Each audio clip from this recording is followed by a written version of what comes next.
Bom dia, gente. Estão todos bem? Deu para descansar no final de semana? Deu para estudar também, né? Dá para fazer muita coisa no final de semana, principalmente você estudar cálculo. Bom, gente, mais uma vez, nós estamos aqui para aprender cálculo 1.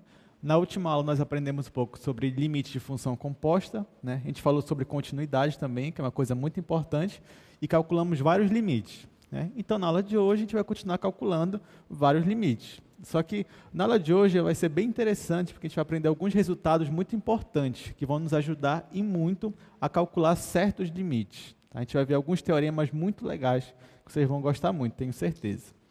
Então, vamos lá. Bom, o nosso primeiro teorema que a gente vai ver aqui é o que nós chamamos de teorema do confronto. Esses são os tópicos que a gente vai ver hoje, tá? Então, a gente vai ver dois teoremas importantes e mais um limite fundamental. E o primeiro teorema é o teorema do confronto, também conhecido como teorema do sanduíche. Vocês vão entender por que ele é conhecido como esse teorema daqui a pouco. Mas, por enquanto, bora ver o enunciado dele. Diz assim, olha só. Se você tem uma função, olha só, você tem uma função que ela é limitada entre duas funções, tá? Então, olha só. Então, a tua função g, ela é sempre maior ou igual que f e menor ou igual a h para todo x no intervalo aberto que contém um ponto P. Não precisa o P contar, mas tem que ter um intervalo aberto. P pode contar com P ou não, mas isso aqui acontece. Olha só, o limite da função f quando x tende a P é igual ao limite da função de h quando x tende a P, que é igual ao número real. Então, preste atenção, vamos lá. Você tem uma função que está limitada entre duas funções. Tá? Aí, as duas funções daqui, do lado, né, que são limitadas, a função f e a função h, o limite delas, quando x tende a P, existe e é o mesmo número real. Sei lá, o limite daqui quando x tende a 2 é 5. O limite daqui quando x tende a 2 é 5. Então, se o 2 fizer parte, né, se a tua função está limitada entre essas duas para todo intervalo aberto que contém o 2, então o limite da função do meio, quando x tende a 2, também vai ser igual a 5. Tá? Então, volta para cá. Está aqui no enunciado. Então, olha só. Se você tem uma função g que está limitada entre f e h, e o limite da f é igual ao limite da h quando x tende a p, então, o limite da g também vai existir quando x tende a p e também vai ser L. Tá? Professor, não entendi nada. Calma. Pega esse enunciado, vamos resolver uns exemplos que vai ficar mais fácil para vocês entenderem. Então, por exemplo, olha só. Digamos que você tem uma função f e ela está definida para todo real, né? Tal que para todo x diferente de 1, isso daqui acontece. Olha só. Então, a tua função ela é maior ou igual que essa função e menor ou igual que essa função. Aí ele pede para eu calcular o limite da minha função f quando x tende a 1. Tá? Eu não sei como é a função f. Eu não sei se ela é polinomial, eu não sei se ela é trigonométrica, eu não sei se ela é um log, eu não sei se ela é exponencial, não sei nada. A única coisa que eu sei da minha função f é que ela é limitada entre esta função aqui e esta função aqui. Tá? E ela é limitada entre essas funções para todo x diferente de 1. Então, para qualquer intervalo aberto que você pegar antes e depois de 1, isso aqui vai acontecer. Tá? Então, ok. Então, eu vou anotar aqui e a gente vai ver se a gente vai conseguir descobrir qual é o limite dessa função quando x tende a 1.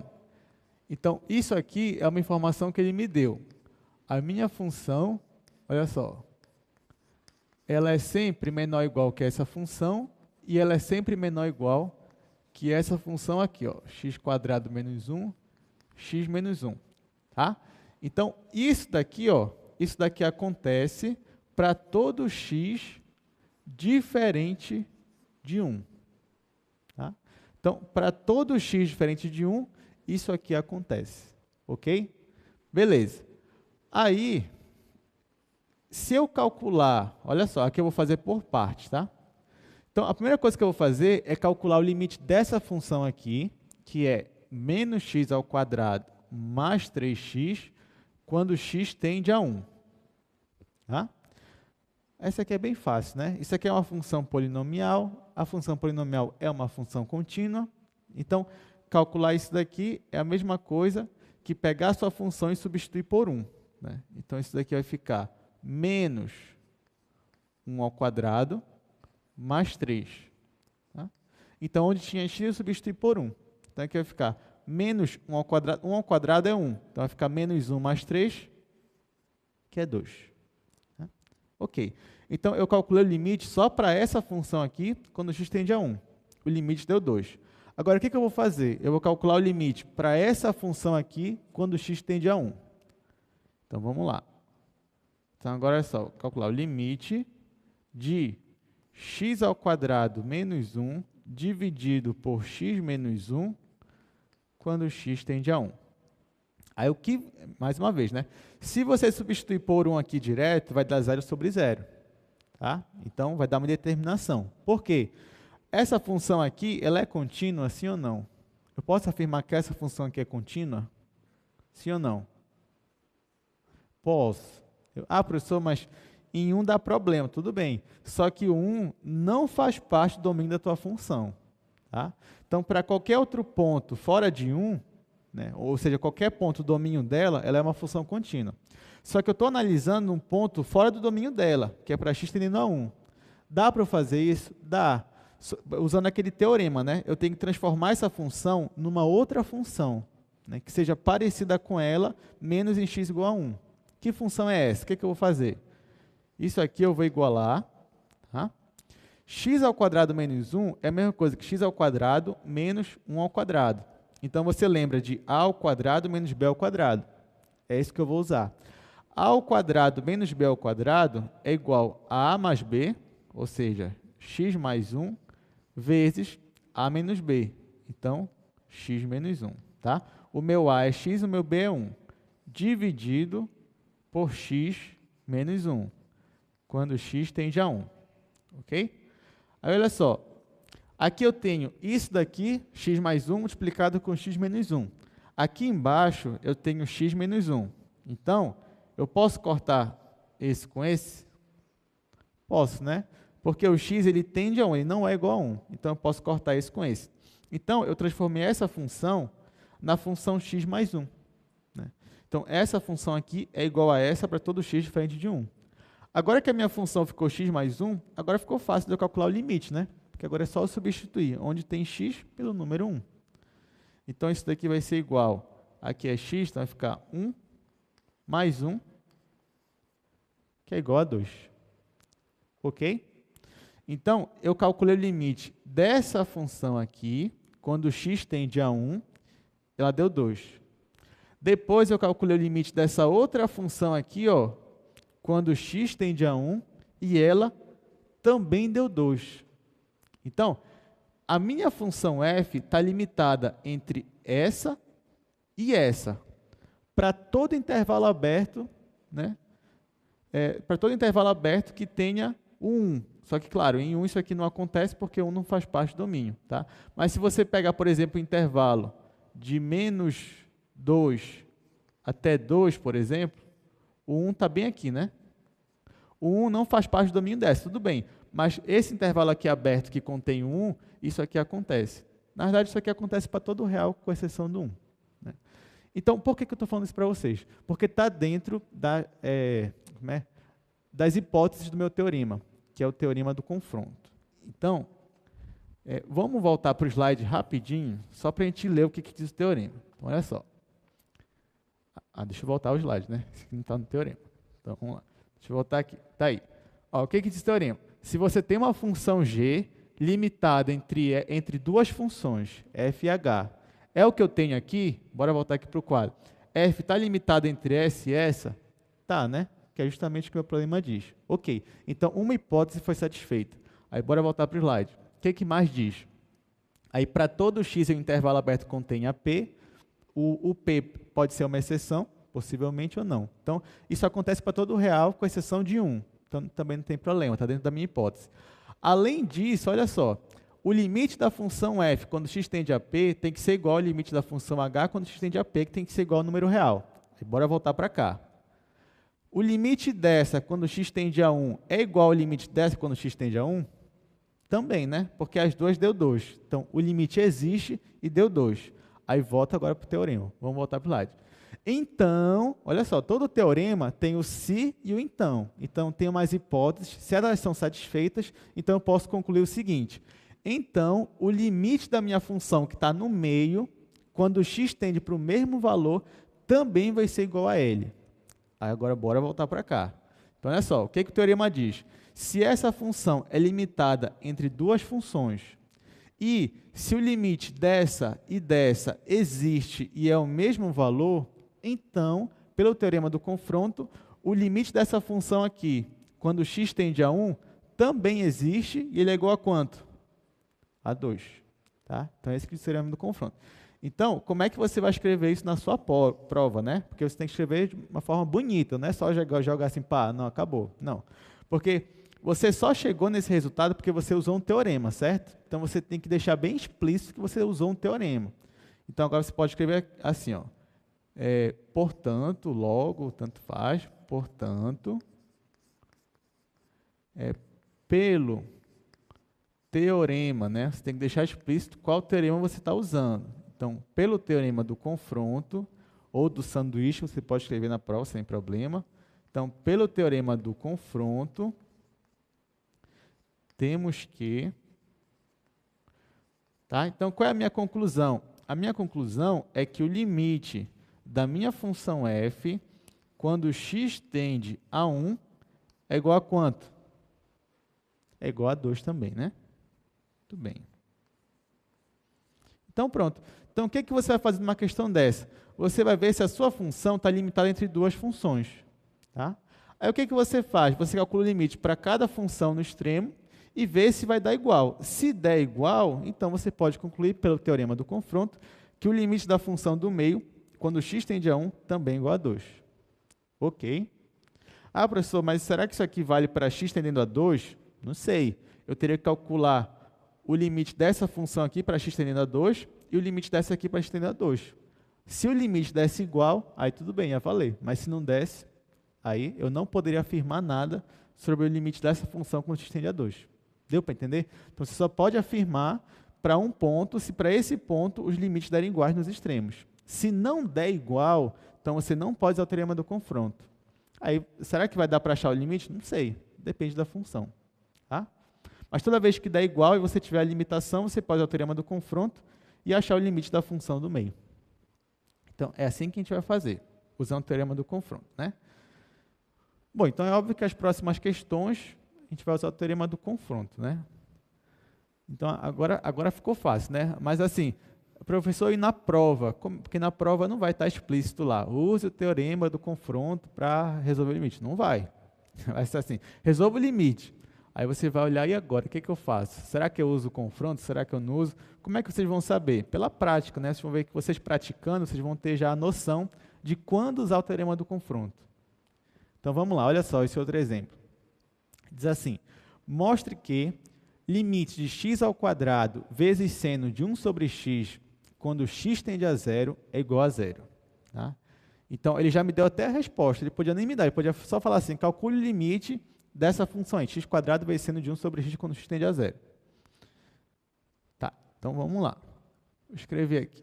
Nosso próximo exemplo é esse aqui, limite de x quadrado vezes seno de 1 sobre x, quando x tende a 0. Tá? Aí, o aluno pode pensar assim, professor, o x quadrado é uma função contínua. A função seno é uma função contínua. Então, a gente aprendeu na aula passada que uma função contínua vezes uma função contínua dá uma função contínua. Então, é só eu substituir por 0. Mas não, né? Vai dar problema. Por quê? Na hora que você substituir por 0, aqui vai dar 0 ao quadrado, mas aqui vai dar 1 sobre 0. Professor, mas 0 vezes seno de 1 sobre 0 vai dar 0. Não, você não pode justificar isso por isso daqui, tá? Então, você não pode jogar o x aqui direto, 1 sobre 0. Ok? Então, você vai ter que justificar de uma outra forma quanto é que vai dar esse limite. Tá, então, o que você vai fazer aqui? Uma dica muito importante. Toda vez que você trabalhar com uma função trigonométrica, você tem que saber o quê? Toda função trigonométrica, né, seno, cosseno, toda não, né? Mas pelo menos a função seno e a cosseno, que são as principais, né? Pense na função seno e cosseno. Toda função seno, toda função cosseno, elas são o quê? Assim, sozinha, só seno de alguma coisa, cosseno de alguma coisa. Elas são o quê? Qual é uma propriedade importante delas, assim? Toda função seno, por exemplo, pensa de seno de x. Eu posso ter seno de x igual a 2? Sim ou não? Existe algum ângulo cujo seno é 2? Sim ou não? Seno de x, vamos lá. Você tem a função seno de x. Existe algum ângulo x que quando você joga seno daquele ângulo vai dar 2? Existe? Não, né? Por quê? A função seno ela só vai até 1 no máximo e no mínimo ela só vai até menos 1. A função cosseno é a mesma coisa. A tangente tudo bem, a tangente você ia conseguir chegar em 2. Mas nesse caso aqui eu tenho uma função seno. Então, a função seno ela é uma função limitada. Tá? Então, é isso que a gente vai usar aqui, olha só. Note o seguinte, né?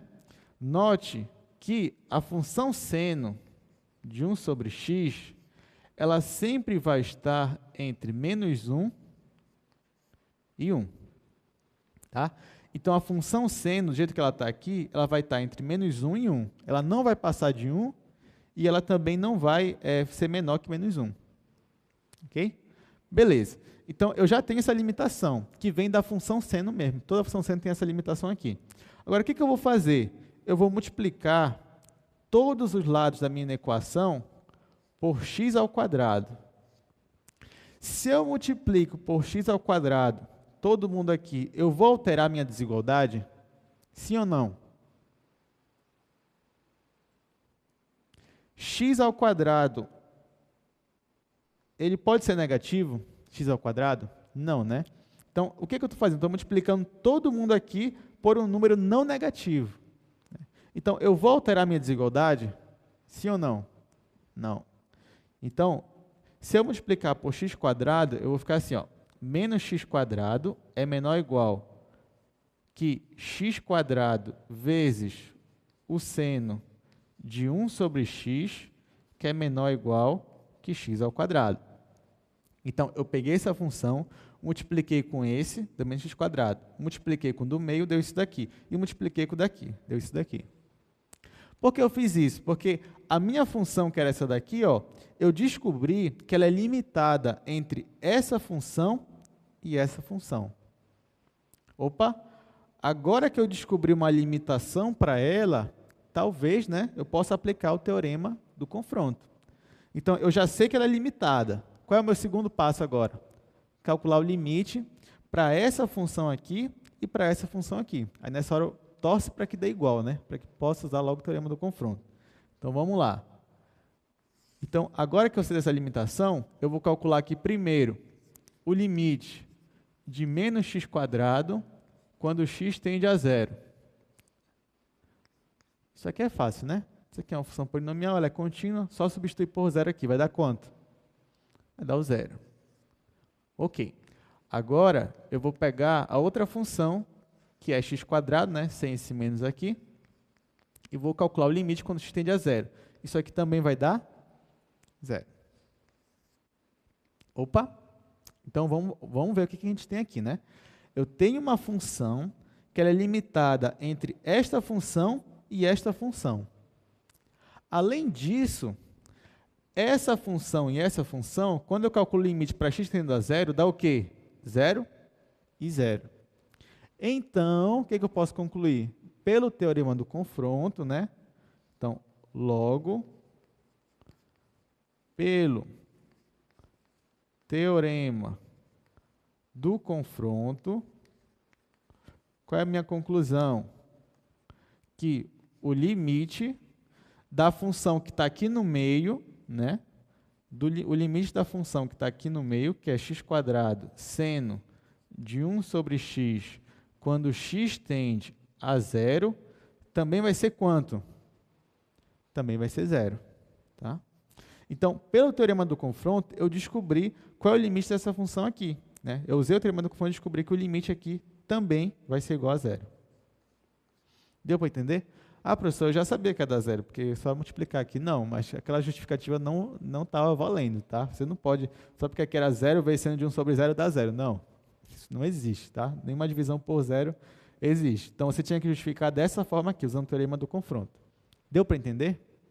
Ok. Eu trouxe aqui também o gráfico para vocês dessa função. Então, olha só. Esse é o gráfico da minha função. O que está em vermelho, né, que é o gráfico da minha função, x² vezes seno de 1 sobre x. Eu não sei se vocês lembram, mas a gente já estudou o limite de seno de 1 sobre x. E ele não existia. Não sei se vocês lembram, né, que dava aquele negócio, aquela oscilação assim, em torno do zero. Quando você multiplica seno de 1 sobre x por x², essa nova função, o limite dela quando tende a zero, existe. E aí a gente acabou de justificar pelo teorema do confronto. Aí vem aquela pergunta, né? Por que o teorema do confronto também é conhecido como teorema do sanduíche?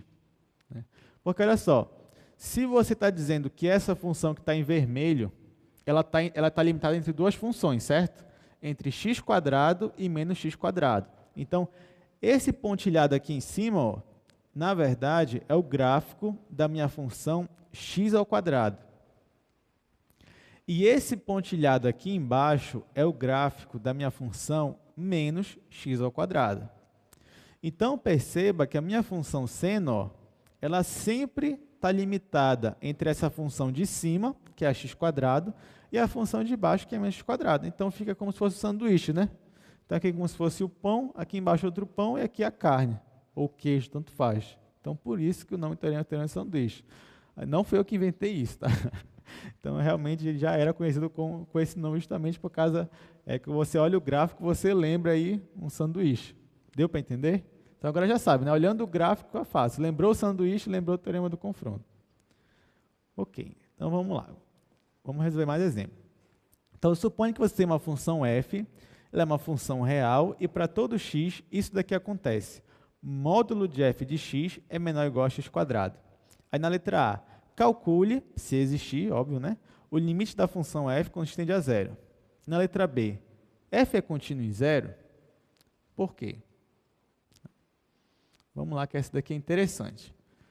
Então, mais um exemplo, né? Esse aqui acho que é o exemplo 3 já que a gente está resolvendo hoje. No meu exemplo 3, eu tenho... O que ele me diz? Ele me diz que uma função f, o módulo dela é menor ou igual que x², isso para todo x real. Para todo x, isso aqui acontece. Aí, no item A, ele quer que eu calcule o limite de f de x quando x tende a zero. Ok, bora vir para cá agora. Então, o que o problema te fala? O problema te fala que essa tua função f, que você não sabe a cara dela, mas o módulo dela é sempre menor ou igual que o x². Tá? Para todo x real. Então, por exemplo, módulo de f de 2 vai ser menor ou igual que 2². Módulo de f de 3 vai ser menor ou igual que 3². E assim por diante. Para qualquer valor de x aqui, isso aqui vai acontecer. Tá? Ok. Aí, pessoal, eu não sei se vocês sabem, mas o que significa falar que o módulo de alguma coisa é menor ou igual que outra coisa? Eu posso escrever isso daqui em outras palavras, ou seja, eu posso escrever isso aqui em forma de uma outra desigualdade. Por exemplo, olha só, dizer que o módulo de x, por exemplo, é menor ou igual a 3, significa o quê? Que x está entre o quê e o quê? Que o x está entre menos 3 e 3. Tá? Então, escrever isso aqui significa, em outras palavras, que o x está entre menos 3 e 3. Tá? Então, isso vai nos ajudar e muito. Então, olha só. Agora que eu sei disso, ó, ele me deu isso aqui, que o módulo de f é menor ou igual a x². Mas isso aqui significa o quê? Significa que o meu f de x, ele é maior ou igual a quanto? Ele é menor ou igual que menos x².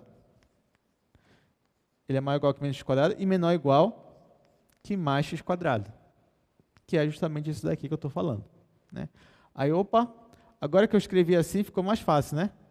Agora, eu vou aplicar o quê?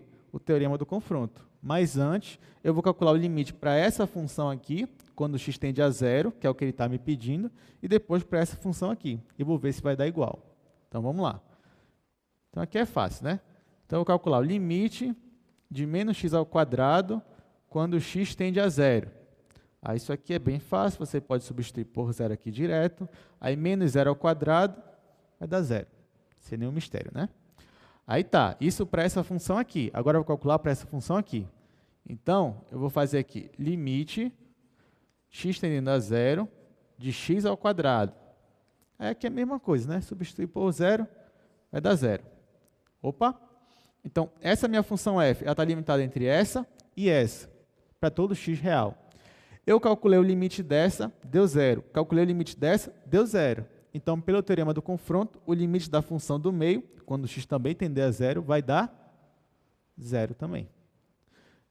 Então, resposta, né? Isso daqui, eu vou escrever assim, eu vou escrever que isso aqui é igual. Não, eu não vou fazer isso, porque senão, se eu ficar abreviando muito, chegar na prova, o aluno não vai querer escrever, né? Então, qual é a minha conclusão aqui? Então, logo, pelo teorema,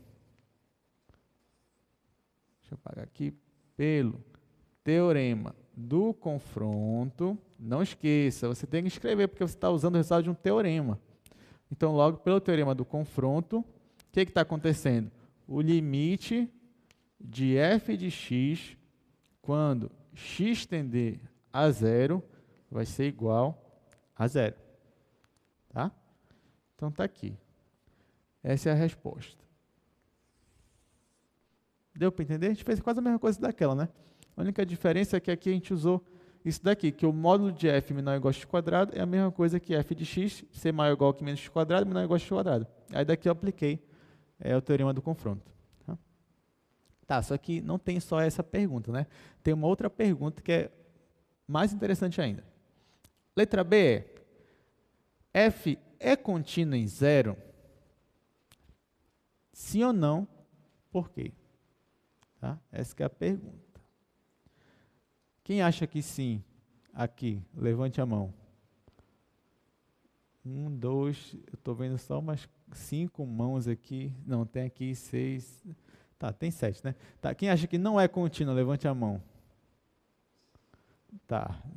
Ninguém acha que não é contínuo, né? Ok, o resto está na dúvida, né? Ok, eu pergunto o seguinte: alguém leu as notas de aula de hoje? Olha só, e não esqueça, essa aula de hoje, as notas de aula já estavam na plataforma já. Então, o que você pode fazer? Você tem que ler as notas de aula antes da aula, né? Para você vir mais preparado. Então, vamos lá. O pessoal, quem tem certeza que ela é contínua? Que eu perguntei se acha, né? Quem tem certeza que a função é contínua? Levante a mão. Ninguém, né? Ninguém tem certeza. Tá bom. Então, vamos lá. Vamos justificar. O pessoal que achou que ela é contínua acertou. Ela é contínua. Agora, a gente vai justificar por quê. Então, no item B, ele está perguntando se ela é contínua em x igual a zero. Beleza. Então, vamos lá. Para ela ser contínua, o que tem que acontecer em x igual a zero? O que tem que acontecer? Aula passada. Continuidade. Para uma função ser contínua, nesse caso, em x igual a zero, o que tem que acontecer? Tem que acontecer uma igualdade. Que igualdade é essa? Como é? Olha, vou ajudar vocês. Tem que acontecer que o limite de f de x continua.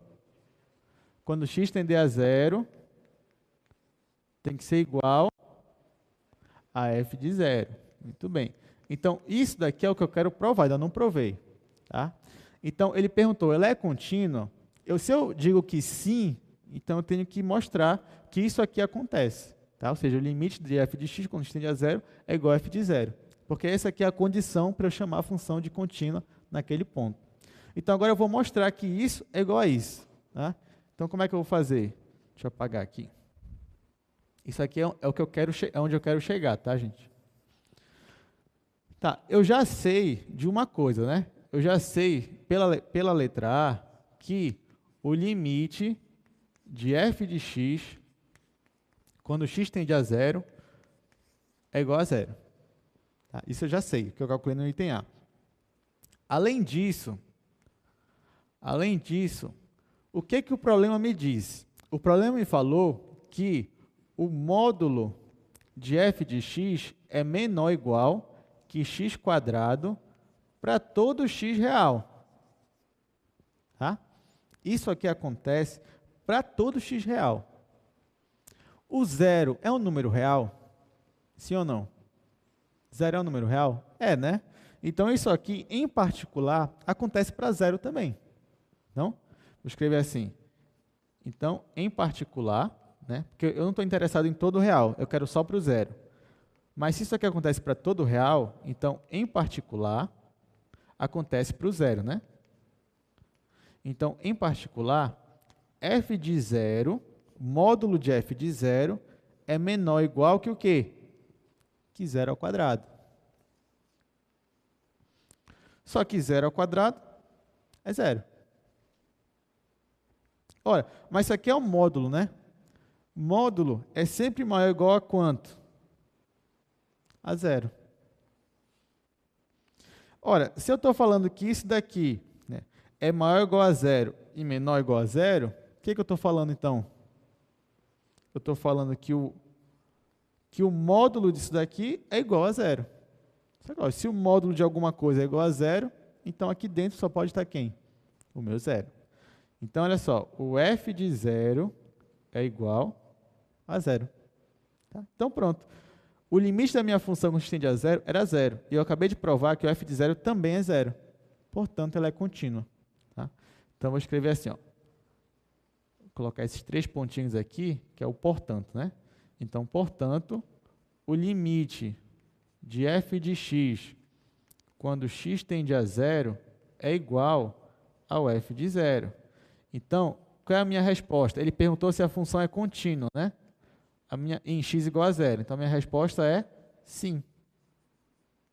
A função, ela é contínua em x igual a zero. Isso para x igual a zero. Ah, professor, e x igual a 1, ela é contínua? Não sei. X igual a 2? Não sei também. Eu ia ter que ver se eu conseguiria calcular de alguma forma o limite para x tendendo a 1 ou para 2, e depois tentar calcular o f de 1 ou f de 2. Então, mas para zero eu sei que ela é contínua, porque eu acabei de mostrar aqui. Deu para entender, gente? Então, esse é o teorema do confronto e o que ele me deu. Então tá, vamos para o próximo exemplo. Essas questões de teorema do confronto eu acho muito legais, porque foge um pouco dos mesmos raciocínios, né, que vocês estão acostumados. Que normalmente você já sabe o raciocínio, ou você vai ter que só substituir, ou então você vai ter que fazer uma fatoração ao quadrado menos b quadrado, mas sempre os limites são parecidos, assim, a resolução, né? Aqui no teorema do confronto, não. Você está vendo aqui, a gente resolveu 3 questões. As 3 questões a gente resolveu de uma forma diferente, né? Porque sempre tem um raciocínio a mais, isso que eu acho bem interessante. Olha só a próxima, é outro raciocínio na próxima. Então, sejam f e g 2 funções com o mesmo domínio. O domínio é o A. Tá? Tais que o limite da função f, quando x tende a um ponto P, é igual a zero. E, além disso, a tua função g, o módulo dela, é menor ou igual a m para todo x no domínio. Né? M é um número positivo. Né? É um real fixo aí positivo. Aí, o que eu quero provar? Eu quero provar que o limite de f vezes g, quando x tende a p, é igual a zero. Então, olha o que você tem aqui. Você tem 2 funções, f e g. Qual é a característica da função f? O limite da função f, quando x tende a p, é zero. E a g? A única coisa que eu sei da g é que ela é limitada por esse número aqui, m. Ou seja, o módulo dela é menor ou igual a m. Então, eu quero calcular o limite de uma função que eu sei qual é o limite dela, sozinha, vezes uma função que é limitada. Eu quero provar que toda vez que você pega uma função que o limite vai para zero naquele ponto, vezes uma função limitada, o limite da multiplicação das duas também vai para zero quando você vai para aquele ponto P. Então, é isso que a gente vai provar. Tá? Pessoal, esse exemplo aqui, preste atenção que ele é muito importante. Não só em cálculo 1, mas em cálculo 2 também. Esse resultado vai ser muito importante. Então, grave o que eu estou falando. Não esqueça isso daqui. Então, vamos lá. Vamos primeiro provar, né? Então, a gente vai usar a função f, a gente vai usar a função g. E a gente vai usar um outro raciocínio também. o raciocínio ele é parecido, não chega a ser igual, mas pelo menos chega a ser próximo. Então, vamos lá. Olha só, o que ele está me falando aqui? Ele me deu duas informações que são muito importantes. Bom, a primeira informação é que o limite de f de x, quando x tende a um ponto P, é igual a zero. A segunda informação que ele me deu é que a minha função g, o módulo dela, é menor ou igual que m. M é um número real. Tá? Então, está aqui. Ele me deu essas duas informações. O limite dessa função que tende a P é zero, e essa função aqui, o módulo dela é menor ou igual que m. A partir daqui, ele quer que eu calcule o limite dessa vezes essa. Aí, o que eu vou fazer? Olha só. Perceba o seguinte. Note que, né, toda vez que você lê assim, note que, porque eu vou fazer uma jogada aí, né? Então, note que, olha só, módulo de f vezes g é igual ao módulo de f vezes o módulo de g. Certo ou errado? Certo, né? Isso aqui não é difícil de perceber. Ó, o módulo de f vezes g é a mesma coisa que módulo de f vezes módulo de g. Os dois, no final, você vai acabar multiplicando esse com esse, só que considerando só o sinal positivo, das duas formas. Então, isso é igual a isso. Ok. Além disso, olha só, eu sei que a minha função g, ó, o módulo da função g é o quê? É menor ou igual a m. Então, é o que eu vou usar aqui. Tá? Então, isso daqui ó, vai ser menor ou igual que módulo de f vezes m. Certo ou errado? Certo, né? Ó, eu só usei a minha propriedade 2. Vou até colocar aqui um 2. Que o módulo disso daqui é menor ou igual a m. Né? Então, isso vezes isso é menor ou igual que eu repeti o f, só que no lugar do módulo de g, eu coloquei o meu m. Tá? Beleza. Agora, olha para esse lado e para esse lado. Se isso é igual a isso e isso é menor ou igual a isso, então, o que é que eu tenho aqui? Eu tenho que o módulo de f de x vezes g de x é menor ou igual que o módulo de f vezes m. Tá? Aqui eu só peguei esse lado aqui e fiz essa equação com esse lado aqui. Tá? Eu descobri isso daqui, que o módulo desse é menor ou igual que o módulo de f vezes m. Aí tá. Mas o que significa o módulo desse daqui ser menor ou igual que isso daqui? Finge que isso aqui é um, sei lá, é um x não, é um B maiúsculo aqui. Né? Finge que isso tudo aqui é um B maiúsculo. Então, o módulo disso daqui ser menor ou igual que um B, significa o quê? Que esse daqui está entre menos B e B. Certo? Que foi o que a gente viu no exemplo passado.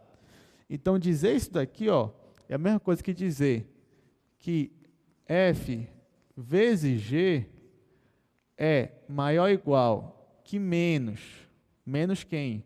Menos módulo de f vezes m e menor ou igual que módulo de f vezes m. Tá? Então, olha só, vamos voltar para cá. Eu usei isso daqui. Tá? O módulo disso é menor ou igual que isso daqui. Quer dizer que o que está aqui dentro do teu módulo é maior ou igual que menos isso e menor ou igual que isso. Foi como eu escrevi aqui. Tá? Então, para que eu fiz isso? Para assumir com o módulo daqui e justamente para eu ter uma limitação. Então, agora eu sei que essa função aqui, f vezes g, é maior ou igual que essa e menor ou igual que essa. Ok? Tá, e agora, o que eu vou fazer? Professor, essa questão está muita viagem. Não, mas ela não é uma viagem, porque você não está acostumado com esse raciocínio. Mas agora que você está vendo, agora vai ficar mais fácil para você, quando você se deparar com uma dessa. Então, vamos lá. Agora que eu cheguei na minha limitação, agora ficou legal, né? Porque eu posso aplicar o quê? Posso aplicar o teorema do confronto. Mas, para isso, eu tenho que calcular o limite dessa função aqui e dessa função aqui. Então, vamos lá. Olha só, limite de menos módulo de x vezes m quando x tende a p. Tá? Por que p? Porque bem aqui, ó, ele me disse que o limite de f quando x tende a p é igual a zero. Esse que eu quero usar aqui. Tá? Então, bora voltar para cá. Olha só, mas isso daqui é igual. Aqui você tem uma constante. Vou até escrever assim. Vou escrever assim. Vou colocar o m na frente. Menos m módulo de f. Né? Menos m é uma constante, né? A gente viu que você pode fazer o que é constante? Jogar ela aqui para frente do limite. Aí você vai ter o limite do módulo de f. Só que isso aqui é uma composta. Então vai ficar, no final, vai ficar assim, ó. Vai ficar menos m, aqui eu estou fazendo devagar, mas podia fazer mais direto. Ficar menos m módulo do limite de f de x quando x tende a p. Tá? O que foi que eu fiz? Peguei a constante, tirei do limite, peguei o meu módulo, fiz o limite da composta, que eu te pedi na aula passada. Aí eu já sei que o limite dessa função f quando x tende a p é igual a quanto? Que ele me deu lá no início. É igual a zero. Então, se isso aqui é zero, isso aqui vai ficar o módulo de zero vezes m, que também vai ser zero. Então, tudo isso daqui, ó, vai zerar. Então, isso daqui é igual a zero. Tá? A mesma coisa para o outro lado. Quando eu for calcular aqui, ó, limite de m vezes módulo de f quando x tende a p, eu vou usar o mesmo raciocínio, eu tiro o m daqui, faço o módulo do limite, e eu sei que o limite de f quando x tende a p é zero. Então, tudo isso daqui vai dar zero. Então, está aqui. Então, eu calculei o limite desse, deu zero. Calculei o limite desse, também deu zero. Essa função aqui está entre essa, e o limite delas deu igual. Então, concluindo, né? Pelo teorema do confronto, eu posso afirmar que o limite dessa daqui, quando x tende a p, também vai ser o número zero. Tá? Então, é isso que eu coloco aqui. Então, logo, conclusão, né? Aí de novo, a pessoa tem que escrever? Tem que escrever. Pelo teorema do confronto, o que eu tenho?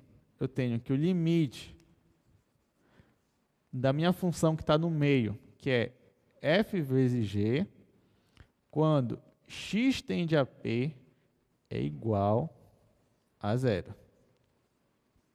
Tá?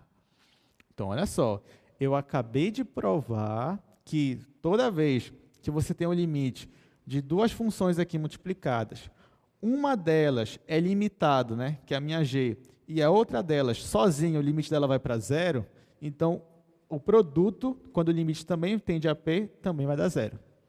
Então, pega duas funções, uma delas é limitada, e a outra, o limite dela sozinha, quando x tende a p, vai para zero.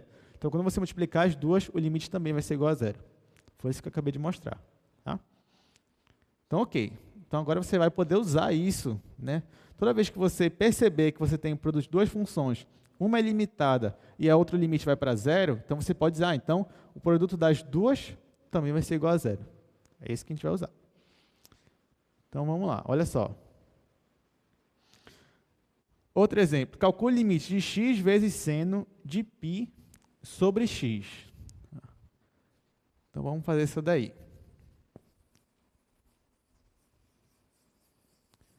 Bom, essa daí eu posso fazer de duas maneiras. Essa daí, tenham muito cuidado com ela, tá? Caiu uma dessa na prova do semestre passado e muita gente errou, tá? Vou explicar para vocês por que o pessoal errou. Então, vamos lá. Quem errou sabia o limite, sabia o teorema do confronto, sabia o teorema, mas não aplicou direito. Tá? Por isso que eu vou explicar para vocês agora onde é que está o erro. Então, vamos lá. Esse aqui é o quinto exemplo já de hoje, né? Então, limite de x vezes seno de π sobre x quando x tende a zero. Tá? Esse que é o meu limite. Aí, olha o que muita gente fez. Pensou assim, né? A função seno de π sobre x está limitada entre menos 1 e 1. Tá certo, não tá? Não tem nenhum problema. Só que aqui, ó, não é x², aqui é x, né?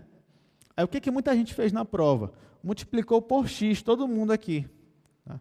Aí ficou assim, menos x menor ou igual a x, seno de π sobre x menor ou igual a x. Aí fez o limite para cá, quando estende a zero, deu zero. Fez o limite para cá, quando estende a zero, deu zero. Concluindo, o limite desse, quando estende a zero, também vai ser zero. Tudo bem, a resposta está certa. Muita gente perguntou, professor, mas o que foi que eu errei, já que a resposta estava certa? Você errou no desenvolvimento. Por quê? Quando você multiplica por x aqui, a sua igualdade não necessariamente vai permanecer. Tá? Então, por exemplo, olha só, você quer calcular o limite de x tendendo para zero, né? Então, você tem que considerar um intervalo aberto que contenha zero. Mas pensa comigo, todo intervalo aberto que contenha zero tem números positivos e negativos, certo ou errado? Né? Pensa só, está aqui a sua reta, né? Está aqui o número zero. Qualquer intervalo aberto que, para conter o zero, sempre vai ter números negativos e positivos. Ah, professor, e se eu pegar esse intervalo aqui, só número positivo? Mas não vai conter o zero. Né? Aí que está o problema. Para você usar o teorema do confronto, essa desigualdade aqui tem que ser válida para qualquer número, para qualquer x, no intervalo aberto que contém o seu zero. Só que, como eu falei, qualquer intervalo aberto que contém o zero vai ter número positivo e número negativo, não é verdade? Aí qual é o problema? Se você multiplica isso daqui por um número positivo, a desigualdade vai permanecer, ok? Mas se você multiplica isso aqui por um número negativo, a desigualdade vai acontecer o que com ela? Vai mudar. Ah, professor, mas ainda assim vai ficar limitado. Só que não é a mesma limitação. Então, não dá para você justificar dessa forma, né? Porque na hora que você multiplica por x aqui, aqui e aqui, em um intervalo que contém o zero, vai ter número positivo e número negativo. Então, uma hora a desigualdade vai permanecer, mas em outra hora ela vai mudar. Então, aí você não vai conseguir aplicar o teorema do confronto dessa forma. Tá? Então, como é que eu faço? Você pode fazer de duas formas. A primeira é do mesmo jeito como a gente fez ainda agora. Né? Então, qual é o jeito que a gente fez ainda agora? Ora, você sabe que a função seno de π sobre x, o módulo dela é menor ou igual a 1, que é a mesma coisa, maior ou igual a menos 1, menor ou igual a 1. Né? Aí, o que você tem que fazer? Você tem que fazer o seguinte, ó, você tem que fazer módulo de x seno de π sobre x, né? Isso aqui é a mesma coisa, isso aqui é a mesma coisa que módulo de x vezes módulo de seno de π sobre x, certo? Só que esse módulo aqui é menor ou igual a 1. Então, isso daqui é menor ou igual que o módulo de x. Né? Vai ficar módulo de x vezes 1, que é só o módulo de x. Então, o que você vai ter? Que esse módulo aqui é menor ou igual que módulo de x. Em outras palavras, você vai ter que x seno de π sobre x vai ser maior ou igual que menos módulo de x e menor ou igual que módulo de x. Agora sim. Agora você conseguiu a limitação que você queria. Mas usando quem? O módulo de x. Mas como é que você chegou aqui? Usando esse raciocínio aqui, que foi o mesmo do exemplo anterior que eu usei. Agora você vai conseguir. Por quê? Quando você aplicar o limite aqui quando x tende a zero, aqui vai dar zero. E aqui é a mesma coisa. Então, no final, isso daqui também vai ser igual a zero quando x tender a zero. Deu para entender? Então, eu só fiz usar o exemplo. Você tem alguma pergunta? Tá, então vamos lá. Eu vou voltar aqui. Isso daqui, ó, o módulo disso daqui é menor ou igual a 1. Essa parte que você entendeu? Ok. Aí, o que eu fiz aqui? Eu coloquei que o módulo de x vezes seno disso daqui é igual ao módulo de x vezes o módulo desse. Esse aqui eu fiz. Ok. Só que eu sei que isso daqui é menor ou igual a 1. Ok? Então, esse vezes esse vai ser igual, menor ou igual que só esse daqui. Por quê? É como se eu tivesse essa desigualdade aqui e eu multipliquei dos dois lados pelo módulo de x. Aí eu fiquei com essa desigualdade aqui. Aí o que foi que eu fiz? Já que eu sei que isso é igual a isso, né? Tipo, A é igual a B e B é menor ou igual que isso daqui, então o meu A também vai ser menor ou igual que isso daqui. Aí foi isso que eu fiz aqui embaixo. Só que dizer, porque eu não escrevi, né? Dizer isso daqui, ó, que o módulo de seno de x vezes seno de π sobre x é menor ou igual que o módulo de x, isso daqui é a mesma coisa que dizer que o que está aqui dentro, que é isso daqui, é maior ou igual que menos esse número aqui, é maior ou igual que menos esse número e menor ou igual que esse número aqui. Tá? Isso daqui equivale a dizer isso daqui. Tá? Aí, beleza. Agora que eu cheguei nessa limitação aqui, agora ficou fácil para mim. Por quê? Porque se eu aplicar o limite dessa função quando estender a zero, vai dar zero. E quando eu aplicar o limite dessa função aqui quando estender a zero, também vai dar zero. Aí, então, pelo teorema do confronto, isso daqui vai dar zero, que é onde eu queria chegar. Deu para entender? Ok. Tá, só que aí, aí a partir daqui, né, você ia calcular os dois limites, fazer aqui, né, já que eu já comecei a fazer, vamos terminar. Então, limite menos módulo de x, quando x tende a zero, vai dar zero. Aí, o limite do módulo de x, quando x tende a zero, também vai dar zero. Então, pelo teorema do confronto, logo, estou escrevendo várias vezes para vocês escreverem na prova também. Pelo teorema do confronto, o que eu vou ter? Eu vou ter que o limite de x seno de π sobre x, quando x tender a zero, também vai ser zero. Tá? Só que olha só, a gente provou ainda agorinha o quê? Que se você tem um produto de duas funções, uma delas é limitada e a outra, o limite vai dar zero, quando x tende a um número, então o limite das duas multiplicadas também vai para zero, certo? Então tá, essa aqui eu já respondi, agora eu vou responder de outra maneira. Volta para cá. Aí na prova você também poderia falar assim, professor, note que esta função aqui é uma função limitada. Só a função seno. Além disso, observe que limite de x, quando x tende a zero, só do x dá zero. Então, o limite dessa vezes essa também vai ser igual a zero. Tá? Mas usando o resultado que a gente acabou de provar. Né? Então, você pode escrever assim, o limite dessa sozinha, quando x tende a zero, vai para zero. E essa função aqui é limitada. Então, já que essa é limitada e o limite dessa vai para zero, então o limite dessa vezes essa também vai ser igual a zero. Tá? Mas, claro, você vai ter que escrever e justificar. Não é só chegar aqui, pá, zero, porque não. Tem que escrever direitinho e tal, para mostrar que você entendeu. Tá bom? Tá, então vamos lá. Tá, aqui eu trouxe também o gráfico dela, né? Da minha função ali, que vocês acabaram de ver. Então, perceba o seguinte, ó. Quando x se aproxima de zero, tanto pela direita quanto pela esquerda, ó, a sua função vai diminuindo até chegar na imagem zero. Tá? Só que lembrando, né, o x igual a zero não faz parte do domínio dessa função, porque não existe seno de π sobre zero. Porém, o limite existe e é igual a zero. Tá? Não esqueça, a função pode não estar definida naquele ponto, mas ainda assim o limite pode existir naquele ponto. Não esqueçam isso, por favor.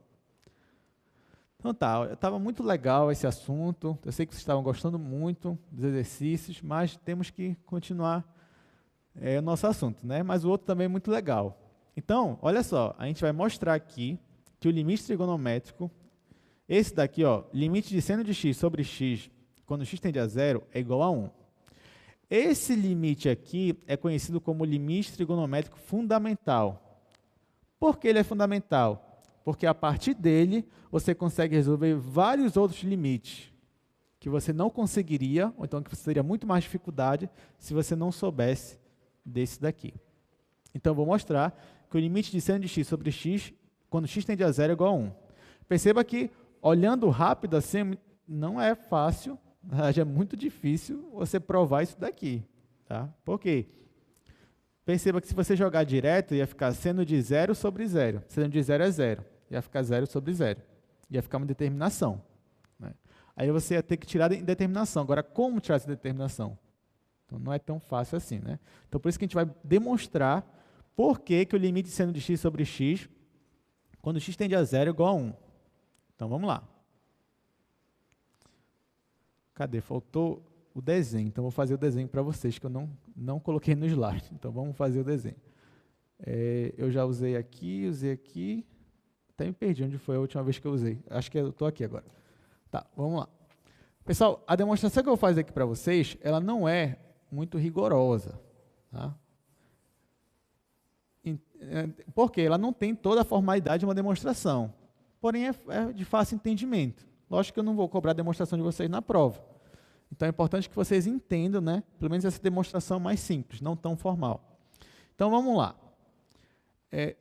Digamos que você tem aqui, ó, eu vou colocar aqui aquele meu círculo trigonométrico, né? Que vocês já estão acostumados. Então, vou fazer assim, ó. Pá. Não está bem um círculo, mas tudo bem, né? Na próxima vez eu trago o desenho no slide já pronto para ficar bonito. Então, está aqui o círculo trigonométrico. O raio você já sabe que é 1. Aí, eu não sei se vocês lembram, mas como é que você define a tangente, né? A tangente de um ângulo, você pega essa reta aqui, né, paralela ao eixo y, e a tangente do ângulo, por exemplo, se eu pegar aqui, vou pegar um ângulo x, ó, daqui para cá. Vou chamar esse ângulo aqui de x. Então, quem vai ser a minha tangente? Vai ser justamente quando eu projetar esse meu ângulo bem aqui, ó, esse valor daqui até aqui vai ser o que eu vou chamar, o que eu defino como a tangente de x. Então, no círculo trigonométrico, a gente define a tangente dessa forma. Isso é do ensino médio. Você já viu isso daí. Então, tá.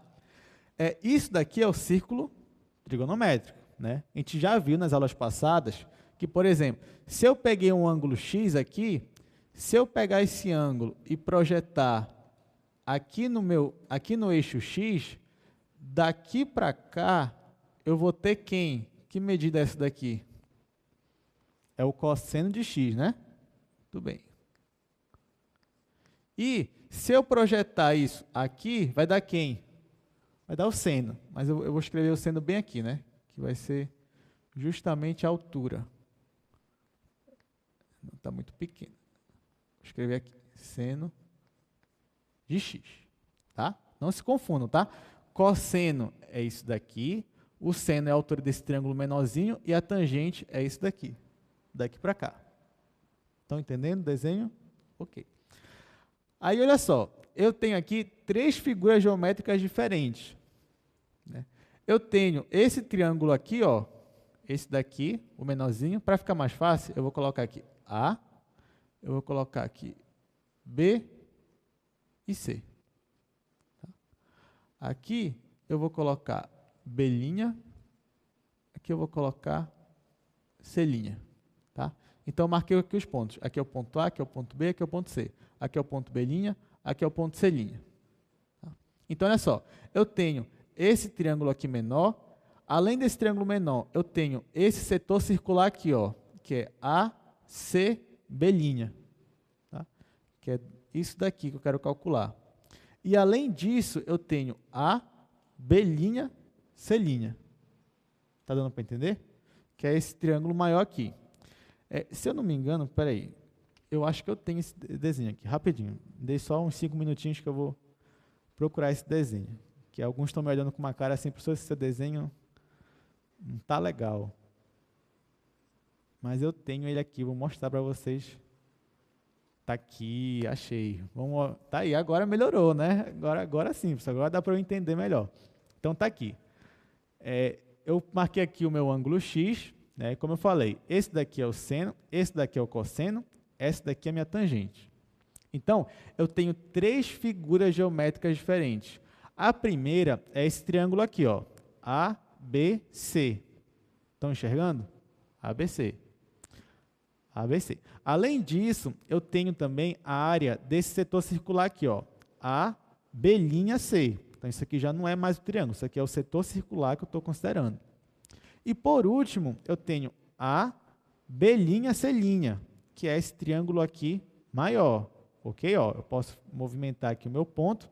Dependendo do meu ponto aqui, esse meu triângulo aqui aumenta, o setor circular aumenta, o triângulo maior aumenta, ou então todo mundo diminui. Tá? Eu vou considerar que eu estou só no primeiro quadrante. Então, eu estou só por aqui. Só por aqui. Tá? Ok. Aí, agora eu posso apagar esse meu desenho aqui, né? Agora que você já tem um desenho melhor que o meu. Então, perceba o seguinte. No primeiro quadrante, já que eu estou considerando só o primeiro quadrante, então, a área do meu triângulo ABC, ela é sempre menor ou igual que a área do meu setor circular, que é AB'(C), que é menor ou igual que a área do meu triângulo maior, que é AB'(C'). Tá? Vamos voltar aqui para o desenho. Olha só, eu estou dizendo que a área desse triângulo aqui é sempre menor ou igual que a área desse setor circular aqui.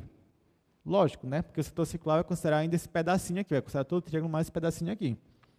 E esse setor circular aqui, ele sempre vai ser menor ou igual que o triângulo maior. Porque o triângulo maior vai considerar o setor circular mais esse pedacinho aqui. Né? Então, isso é verdade, ok? Então, tá. Então, olha só. Vamos voltar para cá. A área do meu triângulo ABC vai ser sempre menor que a área do triângulo, do setor circular AB'(C), que é menor ou igual que a área do triângulo maior, que é AB'(C'). Pessoal, qual é a área do triângulo? A área do triângulo é base vezes altura dividido por 2. Volta para o desenho. Quem é a base do triângulo menor? Cosseno. Quem é a altura do triângulo menor? Seno. Então, a área desse cara aqui vai ser cosseno vezes seno dividido por 2. Então, é isso que eu vou escrever aqui. Ó. Então, aqui vai ficar cosseno vezes seno dividido por 2, que é menor ou igual que a área do setor circular. Ah, qual é a área do setor circular? Para quem não lembra, para quem esquece sempre a fórmula, como eu sempre esqueço de falar do setor circular, mas eu lembro que ela vem daqui, né? Como é que você descobre a fórmula da área do setor circular? É só você lembrar que quando você tem um ângulo de 2π radiano, que é 360 graus, né? Você tem o círculo completo, né? Qual é a área do círculo todo? Isso a gente não esquece, né? É o quê? É πr². Só que eu não quero a área de todo, eu quero a área do setor circular, ou seja, para um ângulo x. Então, eu escrevo aqui x, e eu quero saber qual é a área para um setor circular de ângulo x. Aí, o que eu faço? Multiplico aqui, né? E aí eu vou descobrir que a área vai ser igual a x vezes πr² dividido por 2π. Aí, no final, eu corto esse com esse, e eu descubro que a área do meu setor circular vai ser igual a x r² dividido por 2. Tá? Pessoal, eu estou trabalhando com o círculo trigonométrico. Quanto é o raio? É 1, né? Então, vai ficar x vezes 1² sobre 2. Vai ficar x sobre 2. Tá? Então, vamos voltar para cá. A área desse meu setor aqui vai ficar simplesmente x sobre 2, já que o meu raio é 1. Então, 1² é 1. Beleza. Que é menor ou igual, então, bora voltar para o desenho, a área do triângulo maior. A área do triângulo é base vezes altura dividido por 2. Qual é a base desse triângulo? Ou seja, quanto vale daqui até aqui? Vale 1, que é o raio do círculo, né? Então, vai ficar 1 vezes a altura. Quanto é a altura? Quem é a altura?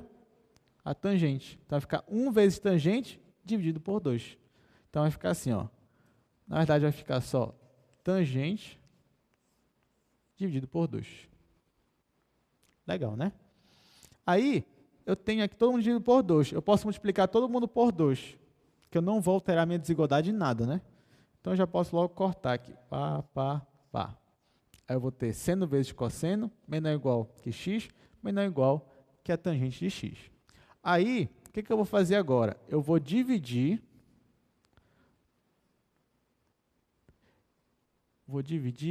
Não, ainda não vou dividir. Tá, eu vou inverter isso daqui, tá? Então, eu vou elevar todo mundo a menos 1. Então, como é que vai ficar? Aqui vai ficar 1 sobre cosseno de x vezes seno de x. Aqui vai ficar 1 sobre x. E aqui vai ficar 1 sobre tangente de x.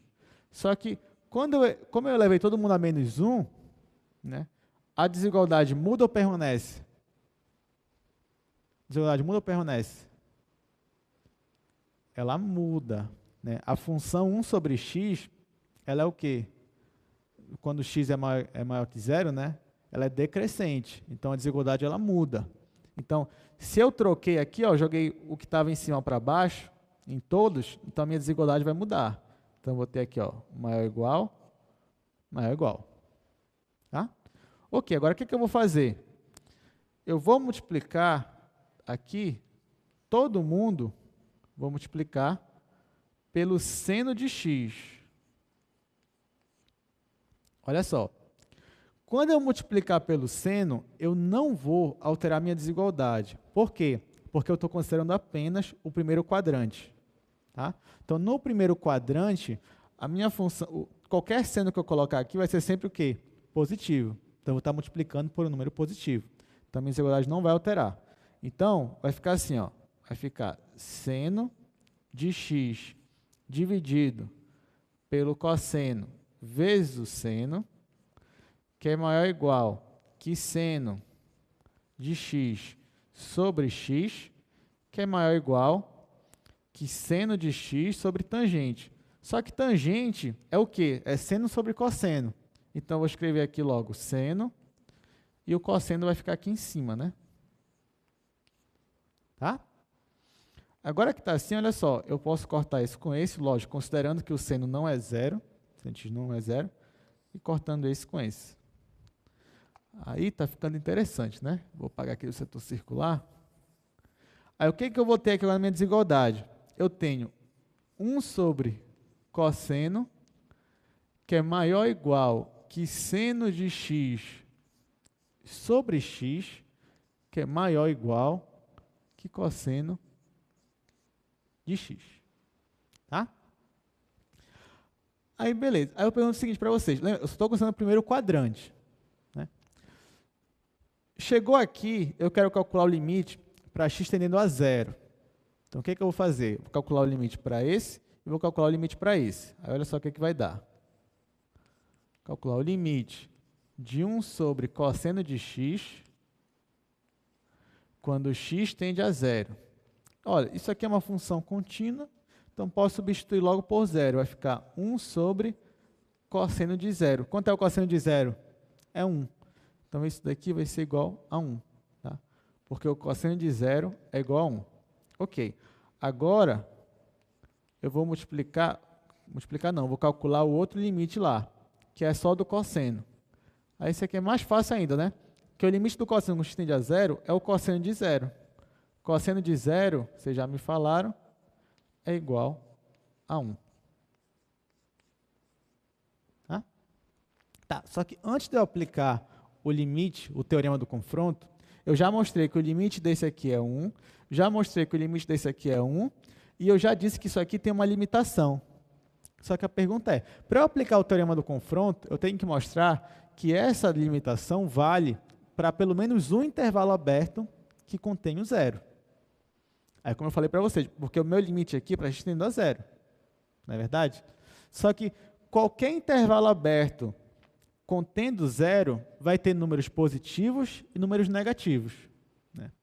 Aí eu pergunto, será que quando eu pegar um x negativo, será que essa desigualdade aqui vai permanecer desse jeito que está, ou será que ela vai trocar? Se eu pegar um x negativo próximo de zero, sei lá, pega menos 0,01. Será que a desigualdade vai permanecer do jeito que está? Sim ou não? Porque se não permanecer, eu não vou poder usar o teorema do confronto. Agora, se permanecer, eu vou poder usar o teorema do confronto. Tá? Claro que isso é uma pergunta, assim, digamos, mais fina, assim, é uma pergunta assim, mais rigorosa que estou falando para vocês. Mas, por exemplo, na prova, não cobraria isso de vocês, né?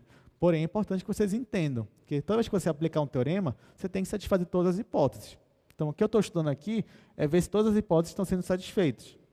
Então, a pergunta é, será que se eu pegar um ponto próximo de zero negativo, a desigualdade aqui permanece do jeito que está? Alguém sabe a resposta? Alguém sabe a resposta? Olha, se aquela pessoa que leu a nota de aula antes da aula saberia a resposta, que está lá na nota de aula. Então, a resposta é sim. Mesmo que eu pegue um zero, um número próximo de zero negativo, essa desigualdade permanece. Por quê? Porque essa função aqui é uma função par. 1 sobre cosseno x é uma função par. Essa função aqui, cosseno, também é uma função par. E seno de x é uma função ímpar, e x é uma função ímpar. Quando você divide uma função ímpar por uma função ímpar, vai dar uma função par. Essa função aqui é uma função par. Tá?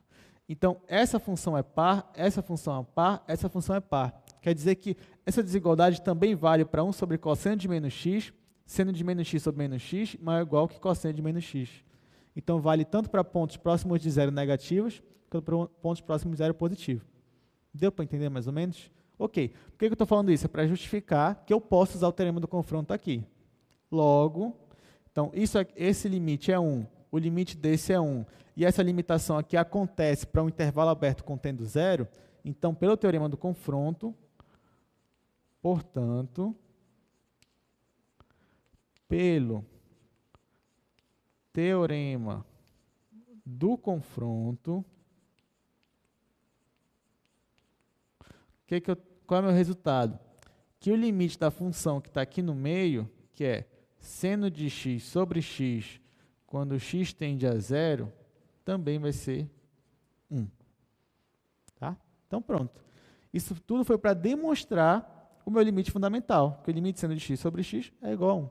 Tá? Agora, você pode usar isso sem medo. Pode usar. Limite seno de x sobre x, quando x tende a zero, tá?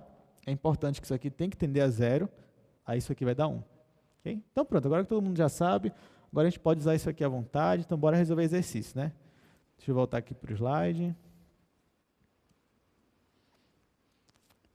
Então, vamos lá. Tem bastante exercício aqui, mas eles são bem parecidos, na verdade. Então, a gente vai resolver pelo menos esses dois, e desses dois você consegue resolver os outros sem nenhum problema. Então, vamos lá. Inclusive, nesse primeiro aí, eu já tenho uma observação para falar para vocês. Então, olha só. Você tem limite de seno de 5x sobre x quando x tende a zero. Então, vamos lá. Olha só. Do jeito que está aqui, limite do seno de x, 5x sobre x, quando x tende a zero, está aqui. Do jeito que está aqui, isso é o limite fundamental? Você pode aplicar direto? Não. O que é o limite fundamental? Limite de x sobre x. Aqui você não tem só o x, você tem 5x. E o que eu vou fazer? Eu vou multiplicar em cima e embaixo por 5. Então, vai ficar assim, ó, 5 seno de 5x dividido por 5x. Então, se eu multiplico em cima e embaixo por 5, não estou alterando em nada o meu limite, é a mesma coisa. Né? Ok, isso aqui é uma constante, ó, 5, eu vou tirar do meu limite. Então, isso daqui vai ser igual a 5 limite de seno de 5x sobre 5x quando x tende a zero. Ah, professor, agora sim, né? Não, ainda não. Tome cuidado. Tá? Porque aqui, ó, eu tenho 5x sobre 5x. E aqui, só o x está tendendo a zero. Então, o que eu vou fazer para transformar no limite fundamental mesmo? Eu vou fazer uma substituição, vou fazer uma mudança de variável. Então, eu vou chamar esse 5x de u. Então, olha só. Eu vou chamar u de 5x. Se u é igual a 5x, então, vamos lá. Quando x tende a 0, o u vai tender a quanto? O u vai tender a 0, né? Se x tende a 0, o u vai tender a 5 vezes 0, que é 0. Então, como é que vai ficar meu limite? Vai ficar limite 5, né? 5 vezes o limite do seno de u, que eu chamei 5x de u, dividido por u, e aqui com u tendendo a 0. Agora sim, agora esse daqui é o meu limite fundamental, trigonométrico. Então, eu sei que isso daqui é igual a quanto? A gente acabou de ver, né? Isso é igual a 1. Todo esse limite aqui é igual a 1. Então, o resultado vai ser 5 vezes 1, que é 5. Tá? Por que é importante você fazer essa mudança aqui, gente? Porque, às vezes, o aluno pode se enganar, né? Por exemplo, digamos que eu coloque assim, limite de seno de x² mais 1 sobre x² mais 1 quando x tende a 0. Digamos que você tinha esse limite aqui para calcular, né? Aí não está igual ao do fundamental. Aí você chama isso aqui de u. Né? Aí olha só o que o aluno faz. Aí isso aqui vai ficar igual ao limite. Se você está chamando tudo isso aqui de u, então vai ficar seno de u sobre, isso aqui você chamou de u, né? Então vai ficar u. Ah, agora sim, isso aqui é igual a 1. Não. Por quê? Você chamou u de x² mais 1, não foi? Então, quando x tende a 0, o teu u vai tender a quanto? A 1. Aí aqui vai ficar u tendendo a 1. Aí pode aplicar o limite fundamental? Não. Porque o fundamental é só quando essa tua variável que está aqui tende para 0. Então, por isso que eu digo, tome muito cuidado na hora de fazer substituição. Ah, professor, eu só decorei que isso aqui era 1. Não, você tem que entender por quê. Na hora que você for fazer uma mudança de variável, tem que ver se o limite ainda vai ser válido, o fundamental, ou não. Tá, mas isso aqui é outra coisa. Isso aqui não tem nada a ver com a questão. Isso aqui é só uma observação. Vamos para a próxima questão agora. Ó, limite de 1 menos cosseno sobre x² quando x tende a 0. Então, vamos lá. Limite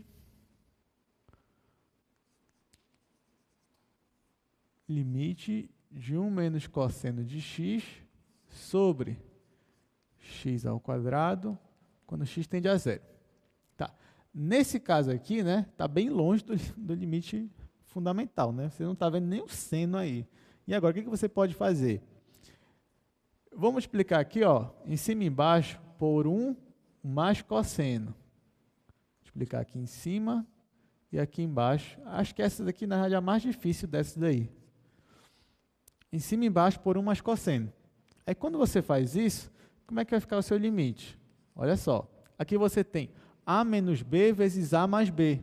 Aí, então, vai ficar o quadrado do primeiro, ou seja, 1 ao quadrado menos o quadrado do segundo, menos cosseno ao quadrado de x, dividido por x ao quadrado, 1 mais cosseno de x. Então, aqui embaixo eu não mudei nada, tá? Você vê que eu só deixei como estava ali mesmo. E o x tendendo a 0. Aí tá. Aí 1 ao quadrado é 1. Então, vou fazer aqui embaixo. Isso aqui vai ser igual ao limite. 1 ao quadrado é 1. Pessoal, lembra da identidade trigonométrica, né? Qual é a identidade trigonométrica? Seno ao quadrado mais cosseno ao quadrado é igual a 1. Né? Então, eu posso escrever também que cosseno ao quadrado de x é igual a 1 menos seno ao quadrado de x, da identidade fundamental, né? Ok, então é isso que eu vou aplicar aqui. Em vez de eu escrever cosseno ao quadrado, eu vou escrever 1 menos seno ao quadrado. Então, aqui, ó, abre o parênteses, vai ficar 1 menos seno ao quadrado de x, dividido por x ao quadrado, e aqui, ó, 1 mais cosseno de x. E o meu x é tendendo para zero. Tá? Aí tá, vamos desenvolver isso daqui. Isso aqui vai ficar igual, limite de 1. Esse menos vai trocar o sinal desse pessoal aqui dentro. Então, vai ficar menos 1, vai ficar 1 menos 1, menos com menos aqui vai dar mais. Então, vai ficar mais seno ao quadrado de x, dividido. Para ficar mais bonito, eu vou fazer o seguinte, ó, eu vou deixar o x ao quadrado aqui, e eu vou multiplicar isso daqui, deixar aqui até entre parênteses, vou multiplicar por 1 sobre 1 mais cosseno x. Tá? É a mesma coisa, eu só fiz pegar isso aqui e coloquei em forma de duas frações, mas é a mesma coisa. Ah, e o meu x, né, tendendo para zero. Mas perceba, se eu multiplicar isso aqui com 1, volta para aquilo. Se eu multiplicar esse com esse, volta para como estava antes. Então, não mudei nada. Tá, aí 1 menos 1, eu posso cortar. Então, esse meu limite aqui, ele vai ser igual ao limite de seno ao quadrado de x sobre x ao quadrado, quando x tende a zero. Aqui, ó, como eu multipliquei, eu vou dividir em dois limites. Usar aquela propriedade que a gente aprendeu nas primeiras aulas de limite, né? Então, vai ficar vezes... Claro, eu posso fazer isso se o limite existir, né? Mas, nesse caso, já sei que ele existe, que satisfaz as propriedades. Então, vai ficar assim, ó. Ó, eu separei essa multiplicação em dois limites. Aí, então, ficou o limite desse, quando x tende a zero, vezes o limite desse, quando x tende a zero. Aí tá. Isso aqui já é o limite fundamental? Sim ou não? Não é, né? Por quê? Não tem ao quadrado no meu limite fundamental. Porém, eu posso escrever assim, ó. Isso aqui é igual ao limite, aí eu posso escrever seno de x sobre x ao quadrado, quando x tende a zero. E esse daqui eu posso logo calcular o limite dele. Quanto é o limite desse daqui quando x tende para zero? Isso aqui é contínuo, vai ficar 1 dividido por 1 mais cosseno de zero. Vou escrever aqui, 1 dividido por 1 mais cosseno de zero. Tá? Aí, isso daqui é igual, vamos lá. Aqui eu tenho seno de x sobre x ao quadrado. Então, eu posso fazer a composta, limite da função composta. Então, isso aqui vai ficar igual a limite de seno de x sobre x, quando x tende a zero, tudo isso daqui ao quadrado. Vezes, agora logo calcular aqui, 1 sobre, quanto é cosseno de zero? É 1. Então, 1 sobre 1 mais 1, que é 1 sobre 2. Aí, agora sim, né? Quanto é o limite do seno de x sobre x quando x tende a zero? Esse aqui é o fundamental, e ele é igual a quanto? É igual a 1. Então, vai ficar 1 ao quadrado, que é 1 também. Então, tudo isso daqui, ó, vai ser 1. Então, 1 vezes meio, a resposta final vai ser meio. Pronto. Bem legal essa, né? Bem divertida, uma bela questão de prova, né? Você olha assim, mas agora pelo menos se caísse na prova você já saberia fazer, né? Só multiplicar por 1 mais cosseno e sair fazendo, fatorando e tal, cortando, até achar o limite fundamental. Colocou na forma do limite fundamental, joga o T1 aqui e pronto. Aí acha, nesse caso, a resposta meio. Tá? Então vamos lá, vamos continuar aqui. Olha só. Como eu falei, o resto não é difícil de fazer, tá, gente? Olha só. Por exemplo, esse limite aqui, você tem seno de 6x sobre 5x. Aí dá para aplicar o fundamental direto? Não, né? Porque aqui eu tenho 6x e aqui eu tenho 5x. Então, o que eu tenho que fazer? Multiplicar em cima e embaixo por 6. Aí fazer aquela jogada. Multiplica em cima e embaixo por 6, chama 6x de u e faz a mesma coisa que eu fiz. Não tem nenhum mistério. Aqui, essa daqui é mais fácil ainda, né? Porque, ó, o que é a tangente? É seno sobre cosseno. Aí vai ficar seno de x dividido por x e aqui embaixo o cosseno. Aí você pode separar em duas frações que você já vai ter o limite do seno de x sobre x. Então é mais fácil ainda, não tem nenhum mistério. Essa daqui, olha só, essa daqui eu quero que vocês pensem, queria que vocês fizessem na casa de vocês, isso aqui tem no material lá, nas notas de aula, tem até a resposta já à resolução, mas não olhe a resolução, primeiro tente fazer. Essa questão aqui, ó, limite seno de x sobre x menos π. Então, coloque aí no seu caderno, para casa, esse limite aqui. Tente fazer, tá, gente? Isso aqui vai ajudar vocês para a prova.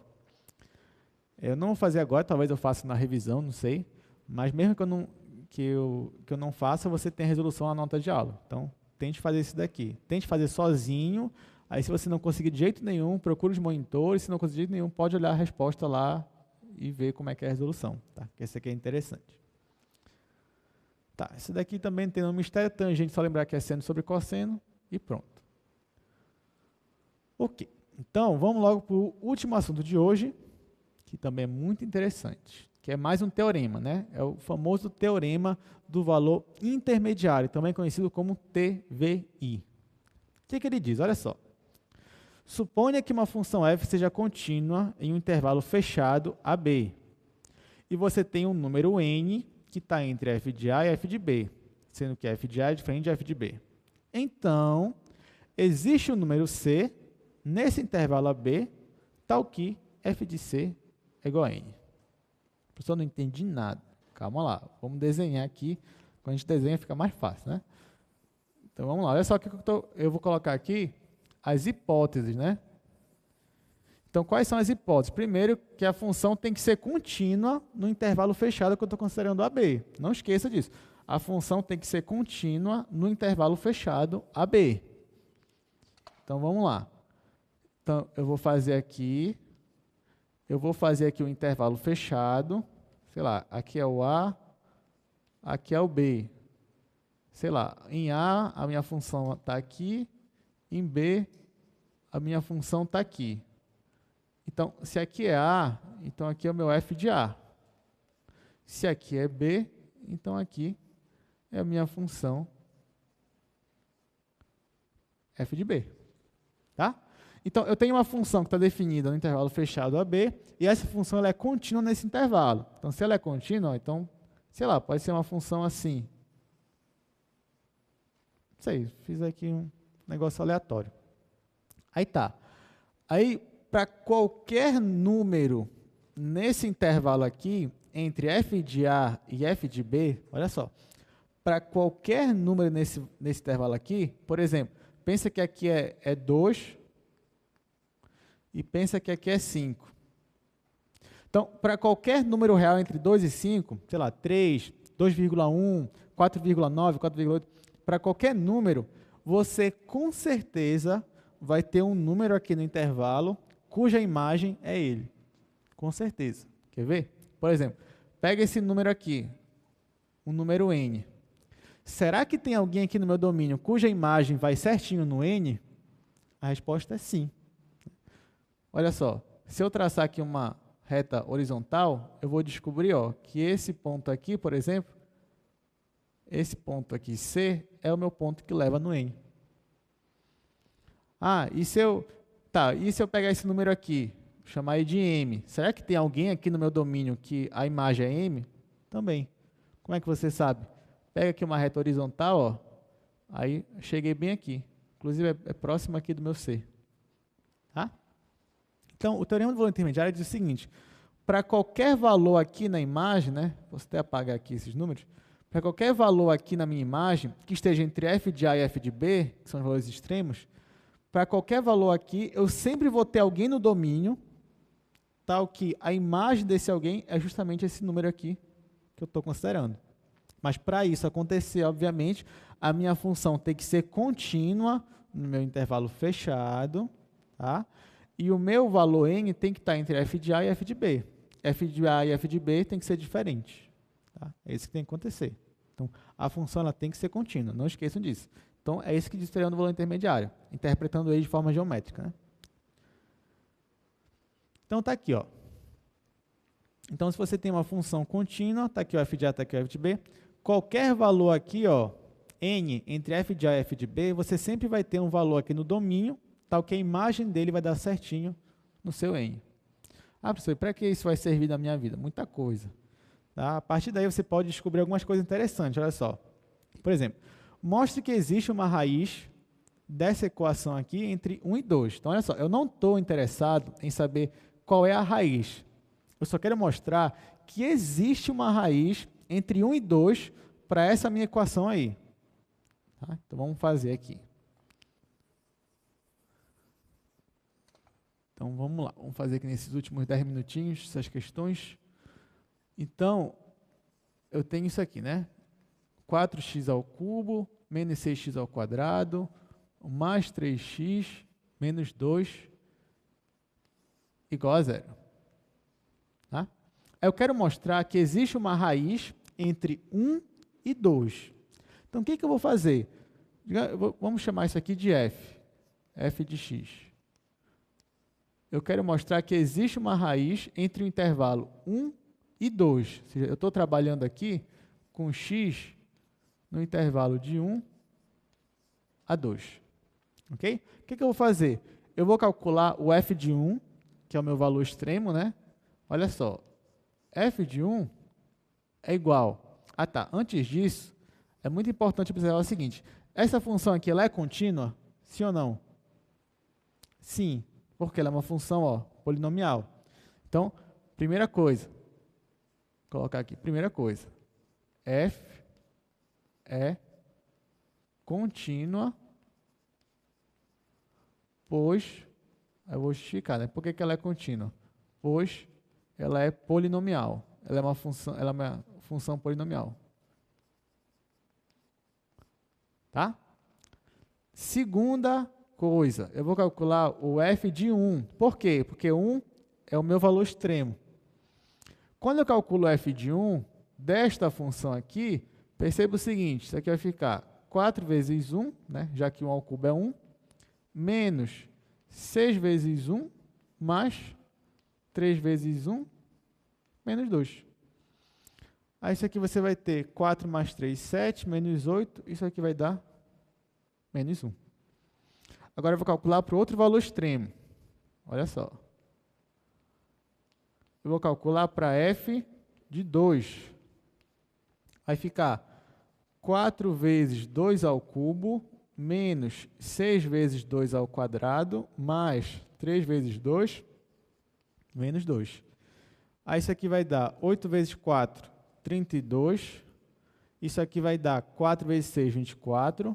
Aqui vai dar mais 6 e aqui vai dar menos 2. Então, nesse caso aqui, você vai ter menos 26, menos 20, isso aqui vai dar 12. Tá? Então, olha só.